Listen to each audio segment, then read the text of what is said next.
दोस्तों, देश में स्कूल सुधार अभियान चल रहा है तो हर नागरिक को इसमें हिस्सा लेना चाहिए, क्योंकि हर किसी से घर से बच्चे स्कूल पढ़ने जाते हैं। मेरे घर से अभी कोई बच्चे स्कूल पढ़ने नहीं जाता, लेकिन मैं भी कभी उसी सरकारी स्कूल में पढ़ा हूँ और मेरे आने वाले बच्चे भी उसी सरकारी स्कूल में पढ़ेंगे। मेरे आस पड़ोस के बच्चे भी उसी सरकारी स्कूल में पढ़ते हैं।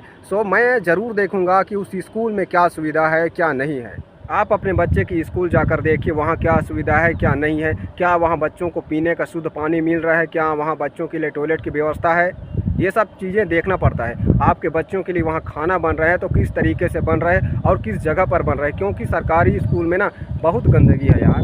अपने आसपास देखिए, सरकारी स्कूल में जाकर देखिए एक बार, वहाँ कितना गंदगी होता है। स्कूल के आसपास कितना गंदगी होता है और उसी गंदी जगह पर वहाँ बच्चों के लिए खाना बनता है और बच्चों को गंदा पानी पिलाया जाता है। सो यार, आप अपने एरिया के स्कूल में एक बार जाकर ज़रूर देखिए। भाई, आपके बच्चे नहीं पढ़ते होंगे, आपके आसपास के बच्चे पढ़ते होंगे और यही बच्चे देश के भविष्य हैं। इनके लिए लड़ना बहुत ज़रूरी है। हम अपनी तुलना सिर्फ पाकिस्तान जैसे भिखारी देश से ही करते हैं, कभी अपनी तुलना अमेरिका जैसे देश से क्यों नहीं करते?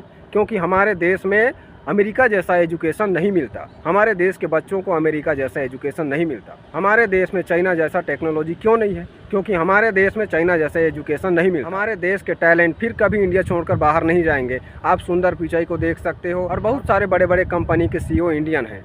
वो बाहर जाकर काम क्यों करते हैं? क्योंकि उनके लायक इंडिया में काम नहीं है। देश के टैलेंटेड लोगों को बाहर जाकर काम करने की ज़रूरत नहीं पड़ती। आप अपने एरिया की स्कूल में एक बार जाकर ज़रूर देखिए और वीडियो बनाइए और सरकार को बताइए कि हमारे एरिया के स्कूल में ये इन चीज़ों की कमी है। मुझे पता है सरकार इसके लिए मना कर रही है, बोल रही है कि आप स्कूल जाकर वहाँ की हालत मत दिखाइए, क्योंकि सरकार स्कूलों को सुधारना नहीं चाहती। सरकार हमेशा यही चाहती है कि लोग अनपढ़ रहें और उनकी गुलामी करें। बच्चे पढ़ लिख जाएंगे तो आगे जाकर सरकार से रोज़गार मांगेंगे, सवाल पूछेंगे। इसीलिए सरकार डरी हुई है। एजुकेशन सिर्फ नौकरी नहीं देता, एजुकेशन इंसान को इंसान बनाता है, इंसान को महान बनाता है।